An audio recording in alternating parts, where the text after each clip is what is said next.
Okay, Mom, I'm going to show you how to make your curried chicken salad that you like. I buy this stuff from the supermarket, and in your case I buy 2 bags of it, and then I pan cook it just so that it's cooked. Cook it in a pan so that it's cooked through. I let it cool, and then I chop it up. And to that I also add about a handful of red grapes that I've chopped up, about maybe a third of an onion, red onion, and this is 3 ribs of celery. And I add that all in.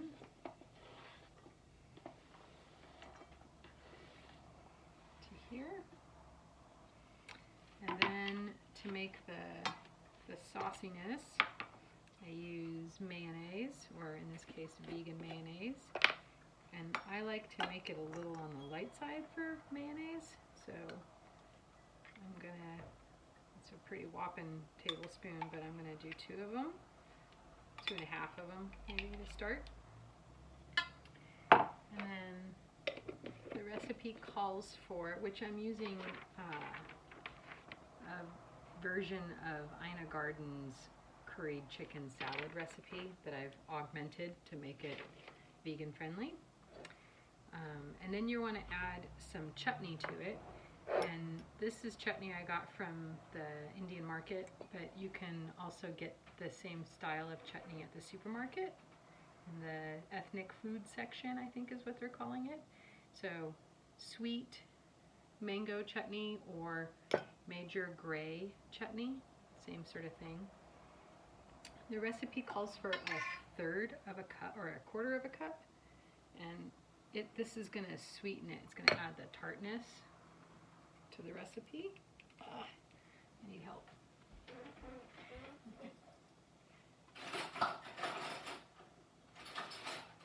Thank you.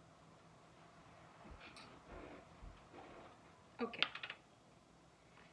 So I'm going to add some chutney to the recipe. What's left of this. This actually has some raisins still in it. It's pretty yummy. It's kind of like really yummy honey. And then you're going to add some curry powder. And the recipe calls for 3 tablespoons. This is just a generic mild curry powder. So I'm going to be a little easy. I'm going to start with about 2.5 tablespoons.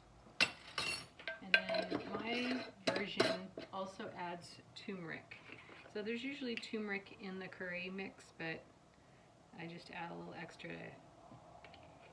for kicks and giggles. You're also going to add some salt and pepper, and it's a healthy pinch of salt and good sprinkling of pepper. And mix this all up. Try to keep it in the bowl. There's a lot of stuff in here now. See? And turmeric is really good at staining things, so we're going to work really hard on keeping it in the bowl instead of on my shirt or on the counter. See, it's starting to look familiar. If you don't have grapes, you can always use raisins, any kind of raisin, and just a good handful of them. It's just to balance out the savory and sweet. So, it's looking pretty good. I don't have any parsley or cilantro. I would normally add that as well, but I don't have any, so that's another element that you can add. And then finally, I add a handful of dry roasted and lightly salted cashew pieces to the recipe.